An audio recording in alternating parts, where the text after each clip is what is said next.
Maya Chen stood at the arrivals gate of Station Harmonia 7 and tried to make herself smaller. It was a habit she had developed back on Earth.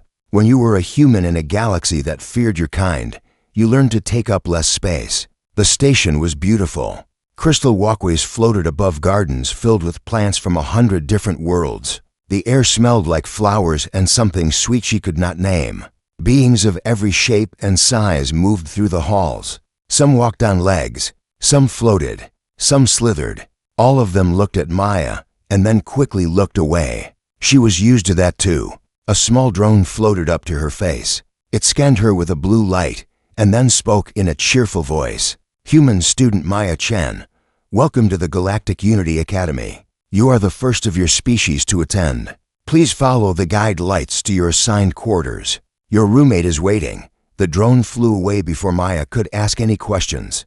She picked up her single bag and followed the glowing lights on the floor. The academy was the most famous school in the galaxy. Here, young beings from across known space learned to become diplomats, peacekeepers, and leaders. Getting accepted was nearly impossible. Getting accepted as a human was supposed to be actually impossible. But someone on the Galactic Council had decided to run an experiment. They wanted to see if humans could be civilized. They had searched for months to find the right candidate. They needed a human who was calm, quiet, not threatening. They had chosen Maya. She was 17 years old. She was small for a human, barely reaching the shoulder of most adults. She had spent her whole life being careful, being gentle, being the kind of human that did not scare people. The guide lights led her to a door marked with symbols she could not read. The door slid open, and Maya stepped inside. The room was nice. 2 beds, 2 desks, a window that looked out at the stars. One side of the room was already decorated with hanging crystals that caught the light, and scattered rainbows across the walls. Standing in the middle of the room was her roommate.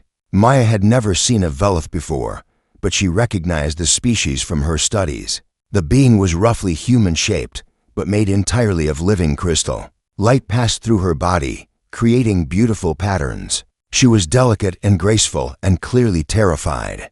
"Hello," Maya said softly. She did not step closer. She did not want to frighten the Velith more. "I am Maya.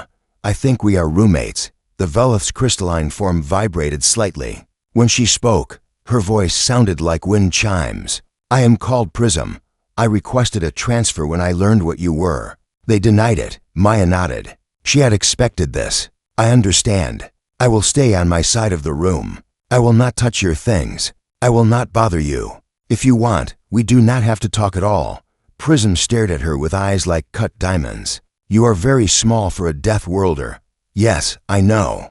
The information files say your species can run for days without stopping, that you can heal from wounds that would kill others, that your planet is a nightmare of extreme temperatures and dangerous predators, and you somehow survived long enough to reach the stars." Maya set her bag down on the empty bed. "The files are mostly correct. They also say humans killed 6 billion of their own kind in wars before they even left their planet." Maya was quiet for a moment. "That number always hurt to hear." "That is also correct, and they put you in a room with me." Prism's voice trembled. "I am made of crystal. I could shatter. I could break. One hit from a human fist, and I would be dead." Maya turned to face her roommate. She kept her hands visible and her posture relaxed. "Prism, I have never hit anyone in my life. I do not plan to start with you. I know you are scared. I know what the files say about humans. But I am not here to hurt anyone. I am here to learn. That is all." Prism did not look convinced, but she stopped vibrating quite so much.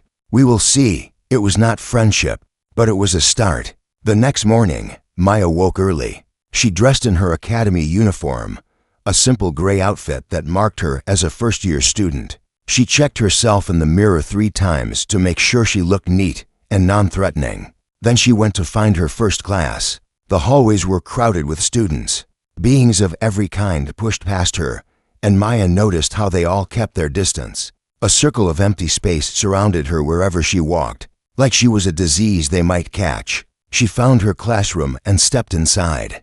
The room was filled with seats designed for dozens of different body types. Maya found a human-compatible chair near the back and sat down. Other students filtered in. None of them sat near her. Then the instructor arrived. He was tall and thin, with a body like a praying mantis and eyes that reflected the light in unsettling ways. His species was called the Zhuran. Maya remembered reading about them. They were known for their discipline and their cold logic. "I am Instructor Kethril," he said. His voice was sharp and clicking. "This class is called Emotional Regulation and Diplomatic Composure. Here, you will learn to control your primitive instincts and behave like civilized beings." His eyes swept across the room and stopped on Maya. "I see we have the human. Today, good. She will serve as an excellent example." Maya felt her stomach drop. Kethril walked closer to her seat. The other students leaned away, as if expecting violence. The human species is fascinating from a biological perspective. Their bodies are flooded with chemicals that drive them toward aggression, adrenaline, cortisol, testosterone. They evolved on a world so harsh that their default state is readiness for combat. He leaned down until his face was close to Maya's. She could smell something like chemicals on his breath. Their hearts beat faster than most species. Their muscles are denser. Their bones are thicker. They can survive injuries that would kill a Velith or Asian 10 times over. They are, in simple terms, biological weapons that somehow learn to wear clothes and pretend to be people. Maya said nothing. She kept her breathing steady. She had heard worse. "Look at her," Kethril said to the class. "See how she sits there. Her species is very good at pretending. They smile and they talk softly and they act harmless. But underneath, they are always ready to kill. It is in their nature. They cannot help it." He straightened and walked back to the front of the room. "This class will teach you to control your instincts. For most of you, this will be easy. Your species evolved in gentle environments. Your ancestors did not have to fight every day to survive." He looked at Maya again. "For our human guest, it will be much harder. Perhaps impossible. We will see." The rest of the class was a lecture about breathing techniques and meditation. Maya took careful notes. She did not look at the other students. She did not react to the whispers she could hear. When the class finally ended, Kethril called out to her, "Human, stay." The other students rushed out of the room. Maya stayed in her seat and waited. Kethril approached her again. "Tomorrow, you will undergo a special evaluation. The Academy wants to see if humans can truly control themselves under pressure. I will be designing the test personally." "What kind of test?" Maya asked. "You will find out tomorrow." His mandibles clicked together in what might have been a smile. "I suggest you rest well tonight. You will need all of your strength to stay calm." He walked out without another word. Maya sat alone in the empty classroom for a long time. Her hands were shaking, not from fear, from the effort of holding still, from the energy building up inside her with nowhere to go. She thought about what her father used to tell her. Anyone can throw a punch. It takes real power to hold one back. She was going to need a lot of power tomorrow. That night, Maya returned to her room to find Prism already there. The Velith was rearranging her crystals and did not look up when Maya entered. "I heard about your class," Prism said. "Everyone is talking about it. Good things or bad things. Mostly bad. They are saying that Instructor Kethril is going to break you tomorrow. He is famous for it. He has made students from a dozen species cry or quit or attack him. No one passes his evaluations on the first try." Maya sat on her bed. "What happens if you attack him?" "Expulsion. Immediate. Your species gets marked as uncontrollable in the official records." So that was the game. Kethril wanted her to fail. He wanted to prove that humans could not be trusted. He would push and push until she broke, and then he would use her failure as evidence against her entire species. "Thank you for telling me," Maya said. Prism finally looked at her. "You are not scared?" Maya thought about the question honestly. "I am very scared, but not of him. I am scared of proving him right. I am scared of letting down everyone who believed a human could do this." Prism was quiet for a moment. Then she said something Maya did not expect.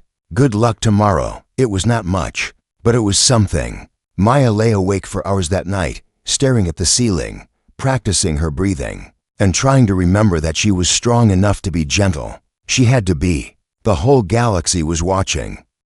Maya could not sleep. She lay in her bed and listened, to the soft humming sound that Prism made when she rested. It was strangely peaceful, like wind moving through glass bottles. She thought about home. Earth was far away now. Millions of miles of empty space separated her from the blue and green planet, where she had learned to be human. She missed the weight of real gravity. She missed the smell of rain on hot concrete. She missed her family. Most of all, she missed her father. David Chen had been a Marine for 20 years before Maya was born. He had fought into wars and seen things he never talked about. But when he came home, he put away his weapons and became the gentlest man Maya had ever known. He taught her to fight. He taught her how to throw a punch that could break bones and how to kick hard enough to crack ribs. He taught her about pressure points and joint locks and a dozen ways to put a person on the ground. Then he taught her the most important lesson of all. Anyone can learn to hurt people, he said to her one night when she was 12 years old. That is easy. Violence is the simplest thing in the universe. What is hard is learning when not to fight. What is hard is being strong enough to stay gentle. Maya had not understood then. She understood now. She remembered the day the Galactic Council observers had come to her school. They were looking for a human to send to the academy. They wanted someone calm, someone controlled, someone who would not embarrass the species. They had watched the students for weeks, taking notes, measuring reactions. Most humans failed their tests within the first few days. Someone would get angry or frustrated or scared, and the observers would mark them off the list. Then the incident happened. A boy named Marcus had been bullying Maya's younger brother for months. James was small and quiet and an easy target. Maya had warned Marcus to stop. He had laughed in her face. That day, Marcus cornered James behind the school gymnasium. He had to friends with him. Maya saw it happening from across the field. She could have reached them in time to stop the first punch. She could have put Marcus on the ground before he ever touched her brother. Her father had trained her well. She was fast and strong, and she knew exactly where to strike. She did not fight. Instead, she ran to James and wrapped her body around his. She became a shield. Marcus and his friends hit her again and again. She felt their fists on her back and shoulders. She felt the kicks against her legs. She did not fight back. She just held her brother and waited for it to end. The teachers arrived 3 minutes later. It felt like 3 hours. The council observers had watched the whole thing. They had sensors that tracked her heart rate, her adrenaline levels, her muscle tension. They saw everything happening inside her body. They saw that she was ready to fight. Every cell in her body was screaming at her to turn around and destroy the boys who were hurting her. Her hands had curled into fists. Her teeth had clenched. Her body had prepared for war. And she had chosen not to fight. That was the day they selected her for the academy. Maya rolled over in her bed and looked at the ceiling. The memory still hurt. Not because of the bruises. Those had healed in a few days. Humans healed fast. What hurt was knowing that she could have stopped it. She could have protected James without getting hurt herself. But she had made a choice. Her father had cried when she told him about it. She had never seen him cry before. "I am so proud of you," he said. "You are stronger than I ever was." Maya did not feel strong. She felt tired. She felt scared. She felt the weight of 1 billion humans pressing down on her shoulders. She was carrying her entire species into that evaluation tomorrow. If she failed, they would all suffer. She finally fell asleep as the station's artificial dawn began to brighten the windows. The next morning came too fast. Maya dressed in her uniform and looked at herself in the mirror. She looked like a normal girl, small and thin and harmless. Nobody looking at her would guess what she was capable of.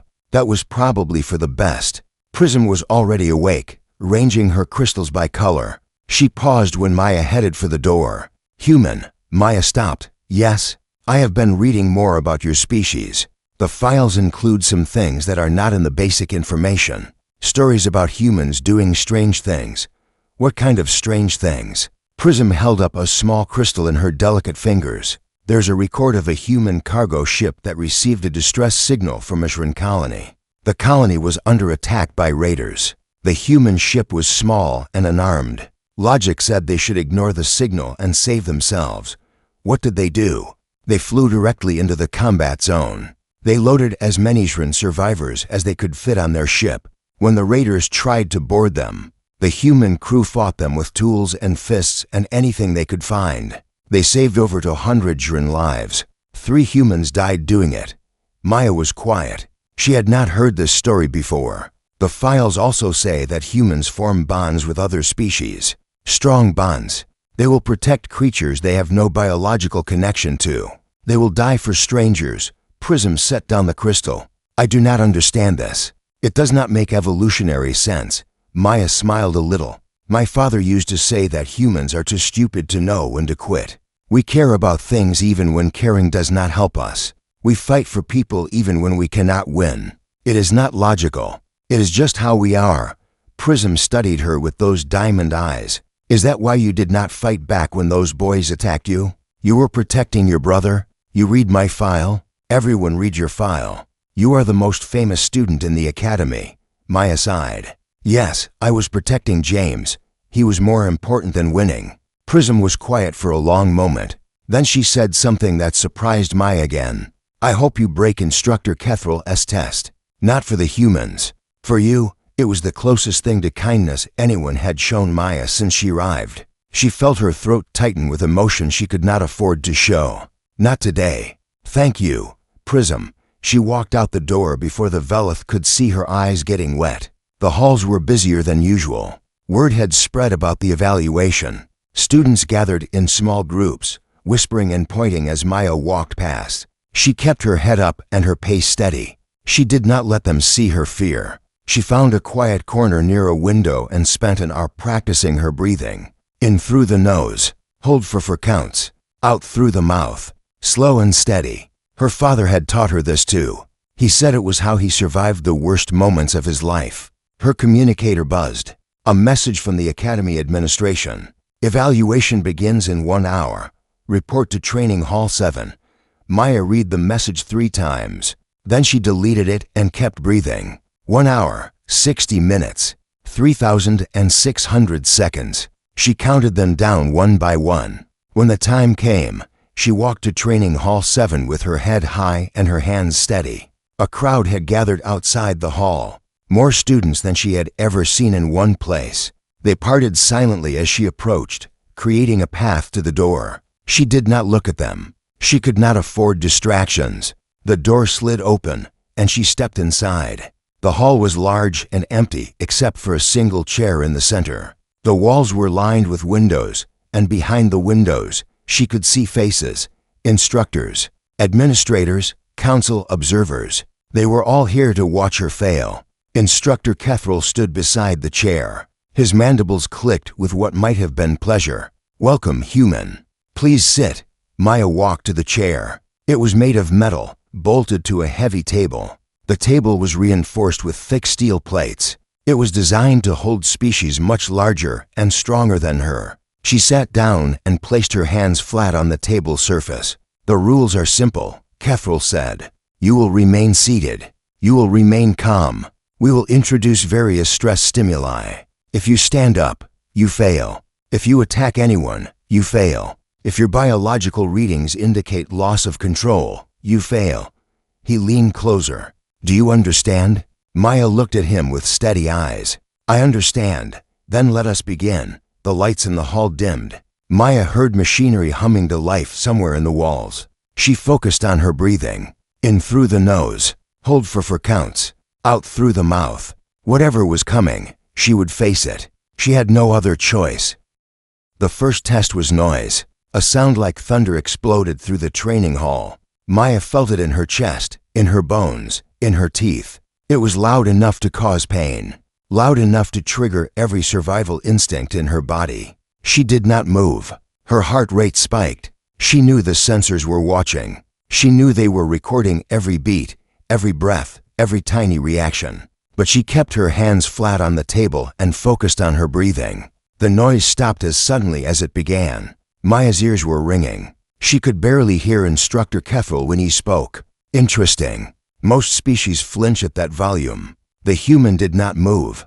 He sounded disappointed. The second test was light. Bright flashes that strobed across the room, changing colors faster than Maya could track. Red, blue, white, green. The patterns were designed to confuse and disorient.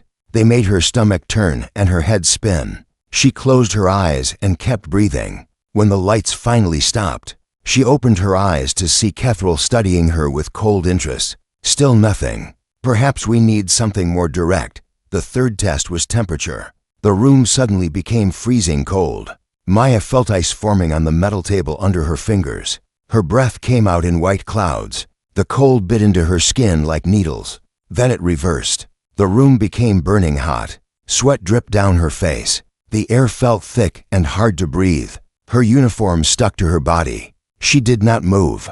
Humans are adaptable to temperature extremes, Kethril noted to the observers behind the glass. Their species survived ice ages and heat waves on their homeworld. Physical discomfort alone will not break this one. He walked closer to Maya. Let us try something else. A screen lowered from the ceiling. Images began to appear. Maya recognized them immediately. War footage from Earth, battles and bombs and burning cities. The worst moments of human history, displayed in high definition. This is what your species does, Kethril said. This is your nature. Violence and death and destruction. For thousands of years, you killed each other over territory, over resources, over ideas. You developed weapons that could destroy your entire planet. And you used them. Maya watched the screen. She had seen these images before. Every human child learned about the wars. It was part of their education. They were taught to remember so they would never repeat the mistakes. 6 billion dead by your own hands, Kethril continued. More than the total population of some galactic sectors. Your species is a plague, human. You spread death wherever you go. Maya's jaw tightened. The words hurt more than the noise or the lights or the temperature. They hurt because part of her feared they were true. But she did not move. Kethril paused the footage on an image of a mushroom cloud rising over a destroyed city. This is what humans are capable of. This is what you really are beneath the smiles and the soft words. Monsters. Maya spoke for the first time since the test began. That was a long time ago, was it? Kethril brought up new images. More recent footage. Human soldiers in combat. Human ships firing weapons. Your species still fights. You still kill. The violence is in your blood. It will never go away. Maya looked at the images. She recognized some of them. Conflicts from the past century. Wars fought for various reasons. Some good, some bad. All bloody. We fight, she said quietly. But we also stop fighting. We learn, we change. Those images do not show the whole story.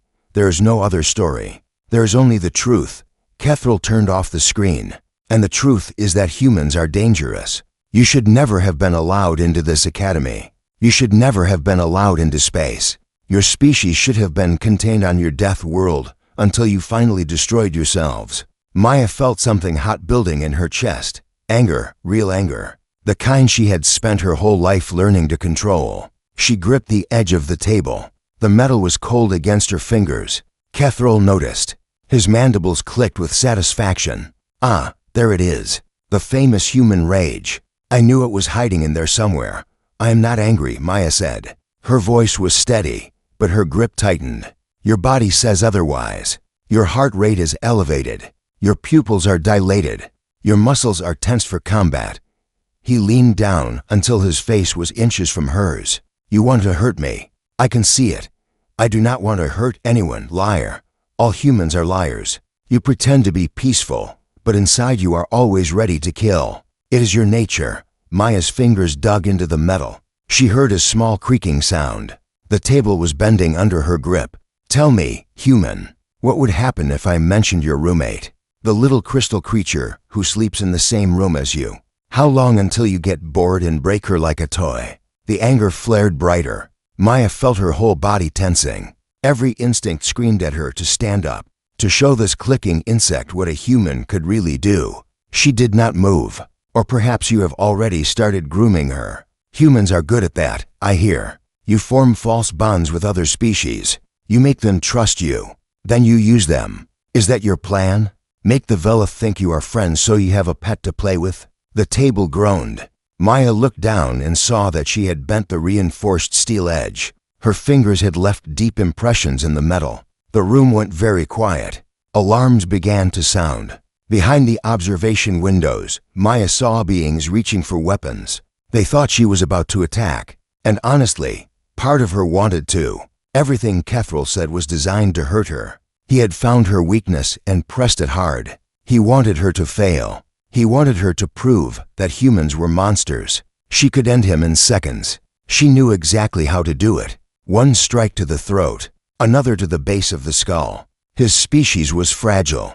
He would go down before anyone could stop her. The thought was so clear, so tempting. Then she thought about James, about her father, about Prism's voice saying good luck, about everyone who believed a human could be more than a weapon. Maya stood up slowly. The alarms got louder. Weapons were raised behind the glass. Kethril took a step back, his compound eyes widening with something like fear. Maya looked down at the table. Then she looked at him. "You told me to stay calm," she said. Her voice was quiet but clear. Every being in the room could hear her. "I am calm. If I was not calm, I would have broken something that screams." She reached down and picked up the piece of metal she had bent. It weighed maybe 20 pounds. She had ripped it free without even noticing. Very carefully, very gently, she set it on the floor. Then she sat back down in her chair and folded her hands on what remained of the table. "I am ready to continue the test," she said. Nobody moved. Nobody spoke. The silence stretched on for what felt like hours. Then a sound came from behind the observation glass. Someone was clapping, slowly, deliberately. Maya looked up and saw an enormous being floating behind the window. A Vostori. She recognized the species from her studies. They were ancient and wise and rarely left their ocean homeworlds. This one must be someone very important.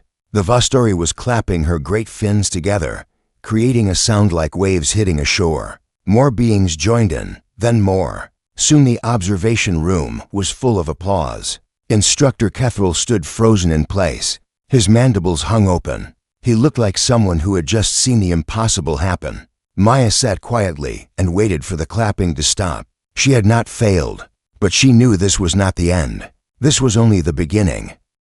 The applause faded slowly. Maya remained seated with her hands folded, waiting. She did not trust herself to stand yet. The anger was still there, burning low in her chest like coals from a fire that had not quite died. The doors to the observation room opened, and the Vostori floated out.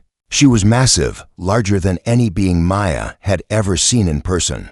Her body was like a whale crossed with something alien and beautiful.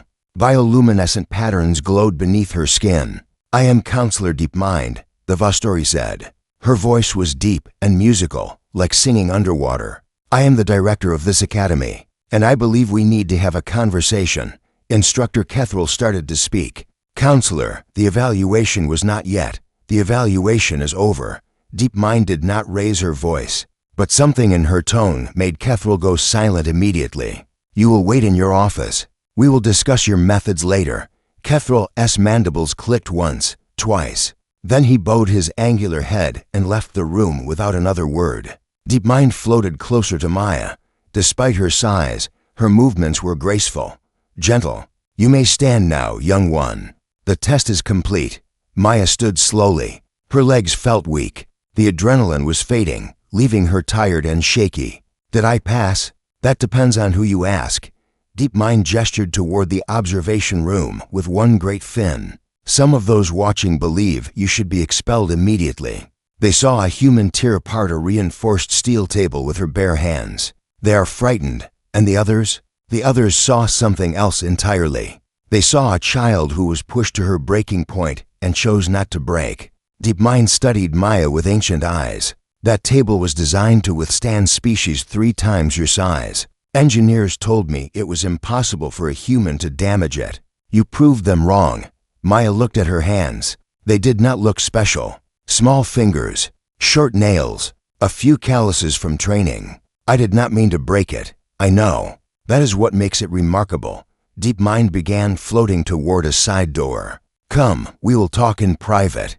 Maya followed the massive being through corridors she had not seen before. The walls here were decorated with images of different species, all working together. Paintings and sculptures celebrating unity and cooperation. It was beautiful in a hopeful way. They entered a large office filled with water tanks and floating plants. DeepMind settled into a pool that took up half the room. Maya sat in a chair designed for land-dwelling species. The Galactic Council has been debating humanity for years, DeepMind said. Since your species first reached the stars, there have been arguments about what to do with you. Some wanted to welcome you as equals. Others wanted to restrict your movements, limit your technology, keep you contained. Why? Maya asked. Fear, simple fear. DeepMind's patterns pulsed slowly. Your species is unusual, Maya. Most intelligent life evolves on gentle worlds. Mild temperatures, abundant resources, easy lives that allow brains to grow without the constant pressure of survival. But Earth is different. Earth is a death world. Maya had heard the term before. It was what the galaxy called planets like hers. We survived. You did more than survive. You thrived. You became predators and prey at the same time. You developed bodies that could run down animals over hours of pursuit. You developed minds that could imagine dangers before they happened and plan ways to avoid them. You became the most adaptable species in known space. That does not sound bad. It is not bad. It is terrifying. DeepMind leaned closer. Maya, do you understand what you did in that room today? You were subjected to stress levels that would have broken most species. The noise alone would have caused permanent hearing damage to a Velith. The temperature changes would have killed Ajran. And the psychological pressure, she paused. The psychological pressure was designed to trigger a violent response. Kefril pushed every button he could find. He insulted your species. He questioned your relationships. He tried to make you see him as a threat that needed to be eliminated. I know what he was doing. And yet you did not attack him. Your body was ready for combat. Every biological indicator showed a human prepared to kill. But you chose not to. DeepMind's voice softened. Do you have any idea how rare that is? How impossible it should have been? Maya thought about her father, about all the lessons he had taught her. My dad used to say that the hardest fight is the one you walk away from. Your father sounds wise. He was a soldier. He learned the hard way. DeepMind was quiet for a long moment. Then she said something unexpected. The footage from today is already spreading. Within a few hours, it will be seen across the galaxy. Billions of beings will watch a human girl tear apart a table, and then choose not to tear apart her tormentor. Is that good or bad? Both. Some will see it as proof that humans are dangerous. They will point to the destroyed table and say that your species should never be trusted. They will argue for restrictions and containment. And the others? The others will see something different. They will see a young woman who had every reason to respond with violence and chose peace instead. They will see self-control that most species could never achieve. They will see hope. Maya felt tears prickling at her eyes. She blinked them away. I did not do it for politics. I just did not want to prove him right. I know. That is what makes it meaningful. DeepMind rose slightly in her pool. There is a vote scheduled in the council next month. They will decide whether to classify humans as a restricted species. Your performance today will be entered as evidence. Evidence of what? Evidence that humans can control themselves. That your strength does not make you monsters. That you have the potential to be valuable members of galactic society. DeepMind's patterns flickered with something like hope. You may have just saved your species from imprisonment, Maya. You should be proud. Maya did not feel proud. She felt exhausted. She felt the weight of everything pressing down on her. One girl, one test. The fate of billions riding on whether she could keep her temper. What happens now? She asked. Now you go back to being a student. You attend classes. You make friends. You learn. DeepMind smiled, or at least made a gesture that suggested a smile. You have proven yourself today. The rest is up to you. Maya stood and bowed slightly, the way she had been taught to show respect. Thank you, counselor. Thank you, Maya Chen. You have given this old creature something she has not felt in a long time. What is that? Hope for the future. Maya walked back to her room in a daze. The corridors were crowded with students, but this time they did not move away from her. They stared. They whispered, but they did not run. Some of them even nodded at her as she passed. She reached her door and stepped inside. Prism was there, surrounded by other students. Ajran, a tall being covered in soft fur. A creature made of living flame that floated inside a containment sphere. They all went silent when Maya entered. I saw the footage, Prism said. Her crystalline form was trembling again, but not from fear, from something else. You broke the table. Yes, but you did not break him. No. Prism walked forward until she was standing right in front of Maya, close enough to touch, close enough to shatter. I was wrong about you, Prism said. I was wrong about humans. Maya did not know what to say. The tears she had been holding back finally spilled over. She stood there crying in front of strangers, too tired to be embarrassed. Prism did something unexpected. She reached out and took Maya's hand. Her crystal fingers were cool and smooth. You should eat something, Prism said, and sleep. You look terrible. Maya laughed through her tears. Thanks, come on. We are going to the dining hall. All of us. Prism gestured to the other students. You are sitting with us tonight. Maya let them lead her out of the room. She was surrounded by beings who had been afraid of her hours ago. Now they walked beside her like friends. It was not everything, but it was more than she had ever expected. And tomorrow, she still had to face Instructor HFY again. A week passed, then a month. Maya attended classes and took notes and tried to be a normal student. It was not easy. Everyone knew who she was now. The footage of her evaluation had spread across the galaxy, just like Counselor DeepMind predicted. Maya Chen became a symbol. Some beings hated her for it. She received messages filled with threats and insults. Humans are monsters. You should have been killed. We will never trust your kind. Others loved her for it. You are an inspiration. You give us hope. You prove that strength can be gentle. Maya tried to ignore both. She had work to do. Her relationship with Prism grew stronger every day. The Velith stopped being afraid. She started asking questions about Earth, about human culture, about what it felt like to have a heart that beat so fast and blood that ran so hot. Is it exhausting? Prism asked one night. Being ready to fight all the time? Maya thought about it. Sometimes. But you get used to it. It becomes normal. Like breathing. I do not understand how you control it. The urge to act. The need to move.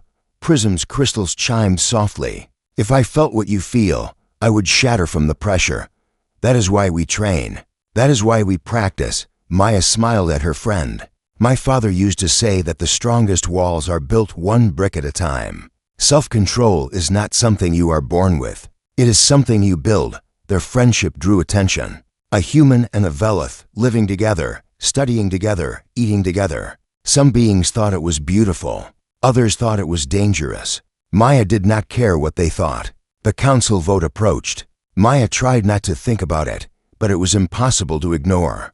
The fate of her species would be decided by beings who had never met a human. They would look at data and footage and reports, and decide whether billions of people deserved freedom or restrictions. Maya focused on what she could control. Her studies, her friendships, her daily practice of staying calm. Then Instructor HFY requested a meeting. Maya stared at the message for a long time. She had not spoken to him since the evaluation. He had continued teaching his class, but he never called on her, never looked at her. It was like she did not exist. Prism found her staring at the message. Are you going to go? I do not know. He tried to break you. He said terrible things. I know. You do not owe him anything. Maya set down her communicator. Maybe not, but I want to understand. I want to know why he did it. What if it is a trap? Then I will deal with it. Maya stood up and stretched. I am not afraid of him, Prism. I was never afraid of him. I was afraid of what I might do to him. There's a difference. She went to HFY's office that evening. The door was open. He was sitting behind his desk, his angular body folded into a resting position. He looked smaller than she remembered. Older, human. Come in. Maya entered and stood before his desk. She did not sit down. You wanted to see me? Yes. HFY's mandibles clicked slowly. I owe you an explanation. You do not owe me anything. I do.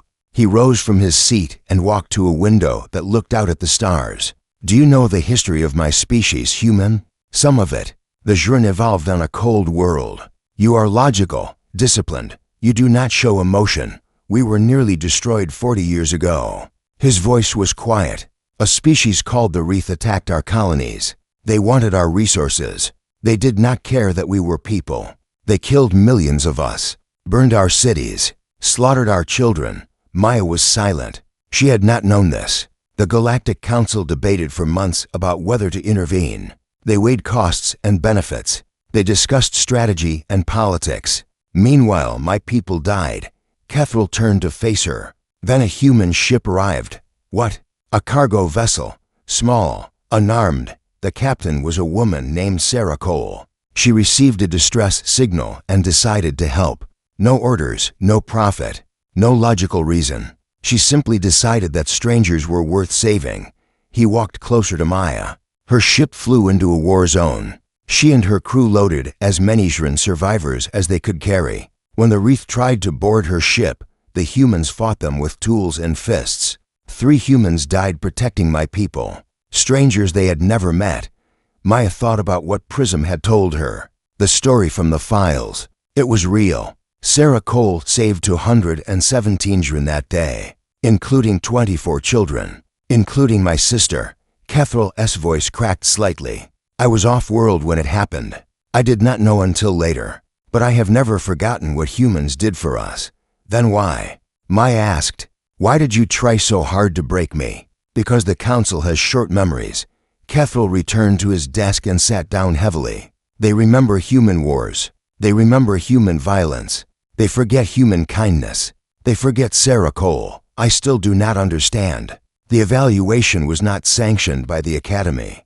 I designed it myself. I made it harder than any test we have ever given. I pushed you to your absolute limit. He looked at her with compound eyes that seemed almost warm. I knew you would not break. I had read your file. I understood what kind of human you were. I needed the council to see it too. Maya felt the floor shift beneath her feet. You were trying to help me? I was trying to help everyone. The council was going to vote for restrictions. The evidence against humanity was overwhelming. Wars, violence, death, all the terrible things your species has done.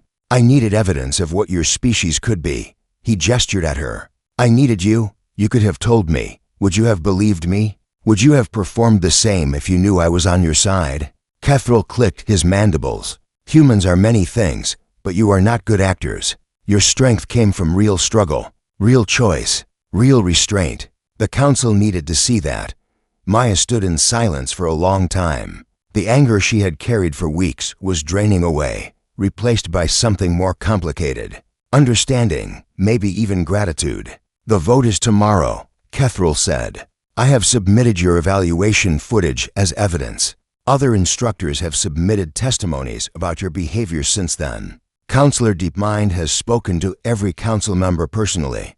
Will it be enough? I do not know. But we have given you the best chance possible. He stood and walked around his desk until he was standing in front of her. I am sorry for the things I said. I did not mean them. I needed to find your limits, and I found them. You are remarkable, Maya Chen. Maya looked up at the instructor who had tormented her, who had called her species monsters, who had pushed her harder than anyone ever had. Thank you, she said, for everything. Kethril made a sound that might have been a laugh. Thank me if the vote goes our way. Until then, we wait. The vote happened the next day. Maya sat with Prism and her other friends in the common room, watching the broadcast. Beings from across the galaxy were debating her species. Some spoke with fear. Some spoke with hope. All of them referenced the footage of a small human girl breaking a table and choosing not to break her tormentor. The final vote was not unanimous. 37 in favor of restrictions, 42 against. Humanity remained free. Maya cried when the results were announced. Prism held her hand. Around them, students from a dozen species cheered and embraced. It felt like the beginning of something new. 3 months later, Maya started teaching a voluntary class. She called it Applied Emotional Regulation. It was designed for students from high-stress worlds who struggled with the same challenges she faced. The class became the most popular elective in the academy within weeks. Prism sat in the front row every session, taking careful notes. On the first day of the new semester, Maya walked into the arrivals gate to greet a new student. He was human, young, barely 15. He had come from a colony on a high-gravity moon. and he looked terrified. Maya remembered feeling exactly the same way. She walked up to him and offered her hand. "Welcome to the academy. I am Maya." The boy stared at her. "You are the one from the videos, the one who broke the table." "That is me. Everyone says you almost killed an instructor." Maya smiled. "I did not almost kill anyone. I broke some furniture. There's a difference." She gestured for him to follow her. "Come on, first day is always the hardest, but you will be fine." "How do you know?" "Because you are human. We are stronger than we look." She put a hand on his shoulder.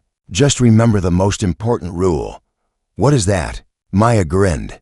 "Break the table, not the instructor." The boy laughed, surprised. Around them, students of every species were watching. Not with fear, not with suspicion, with something that looked almost like respect. Maya led him into the academy. Above them, the stars shone bright with possibility. Humanity had proven itself once. They would prove themselves again and again. Not through conquest, not through war, through the hardest victory of all. The choice to be gentle when being gentle cost everything. That was what made them human. That was what made them strong. And that was only the beginning.